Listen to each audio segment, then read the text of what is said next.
What's going on, everyone? So, the Orlando Magic still have D'Angelo Russell on their radar. D'Angelo Russell is a player that they really value and they want to kind of bring on board.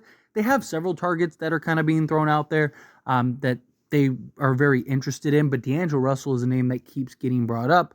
They want him for his playmaking ability as well as his shooting ability. They really want to kind of get some more shooters on the court.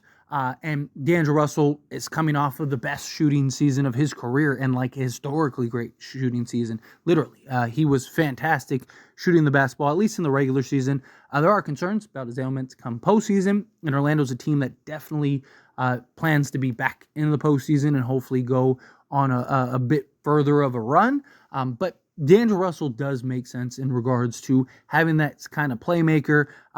The liabilities that he has, like particularly on the defensive side, got guys like Jalen Suggs that can go a long way. So Orlando kind of continues to be the biggest threat to steal D'Angelo Russell from the Los Angeles Lakers, which could be pretty bad for the Lakers. Now, fingers crossed. Hope is that the Orlando Magic maybe go a different direction, or they don't want to pay him as much, or maybe you could even work out a deal where you're working out some type of sign and trade. Orlando has several players and several pieces that they may be willing to move off of. They got a log jam in a couple areas, so maybe kind of work something out. I would love like a Jalen Suggs, but I just think realistically they're going to want to keep him. But they have, again, several pieces that you may be able to convince them to take if they were to sign somebody else, obviously, right? Because just because if they sign somebody else doesn't mean that they're not still interested in D'Angelo Russell. And if you're the Lakers, you don't want to just lose D'Lo for nothing.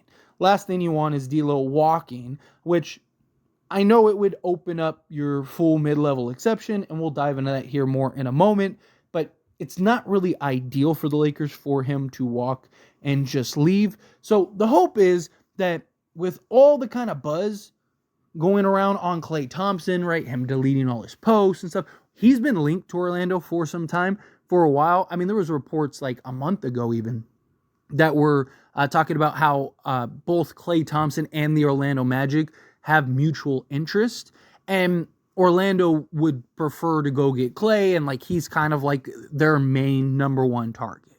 So, perfect world, Klay ends up leaving, goes to the Orlando Magic, which would take Orlando out of the running for D'Angelo Russell, and then kind of hopefully limit the pool for D'Lo, and then the Lakers, he ends up saying, okay, well, let me stick around, let me take the 18.5 million or 18.6 million, and ends up sticking with the Lakers, and then they can kind of use him for a trade or work something out to where maybe they keep him long term if they go do some other moves.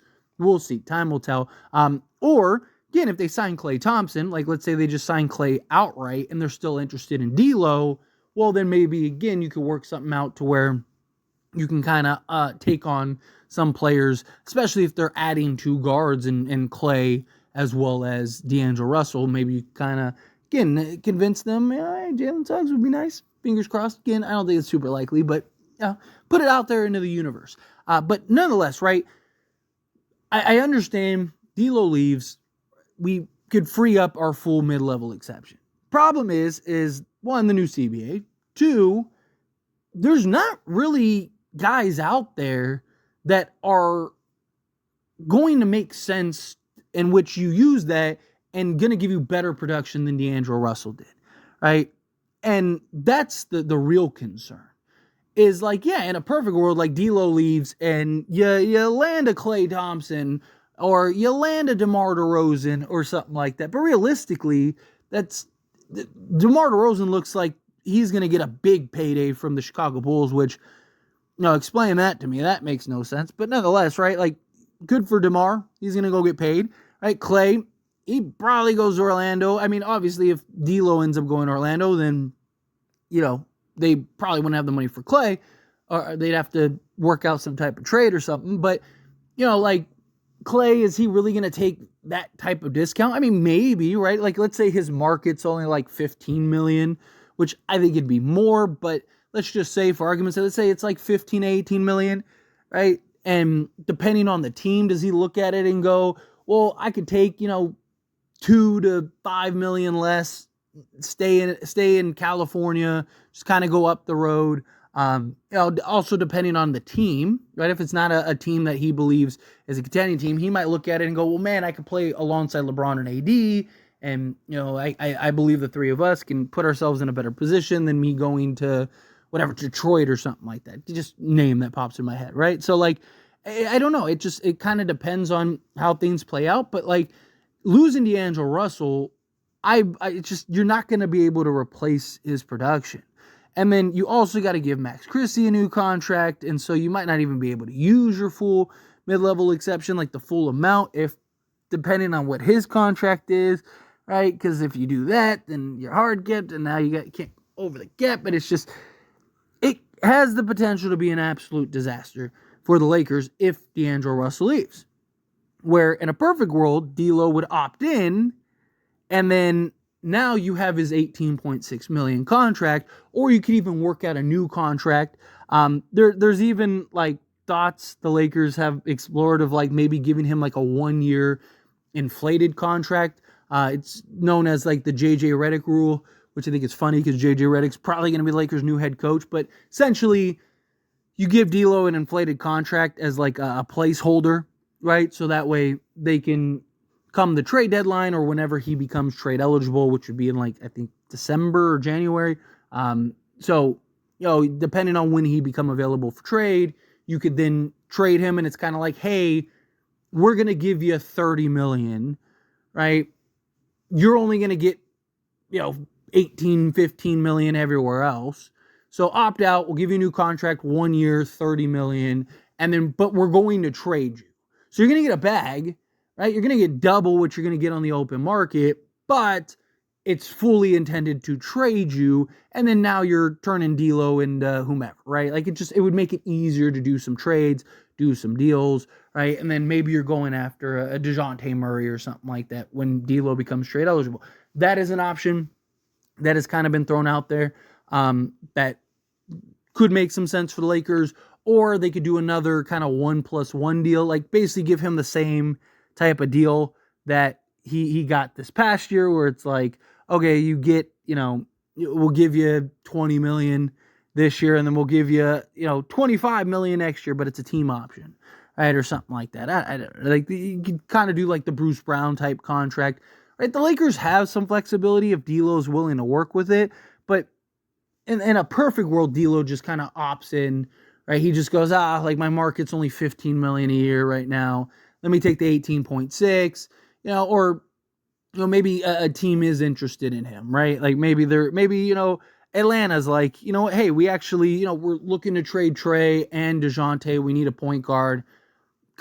We'll actually use you and need you or something, or, Chicago, right? Maybe you do the Levine trade and they're like, hey, D'Lo, like we actually want to keep you around. So just opt in, we'll trade for you, and then it's a win-win for everybody, right? Like that would be the ideal scenario. That would be best case, is that he opts in, and then now the Lakers have his contract in which they can go use to pull off a trade or, again, keep him long term. The problem is that if anyone offers him a reasonable contract, he's probably gone. Like even if it's less money, but it's like if let's say somebody offers him 4 years, 60 million. Right? Even though it's like 15 million a year and he can make 16 or 18.6, it's like, yeah, but now I'm making 15 million a year for the next 4 years, as opposed to the alternative where it's like I opt in for 18.6 and then who knows what my next contract's going to be, right? What if my next contract's, 4 years, 40 million? And it's like now I ended up losing more money just for an extra 3.6 million.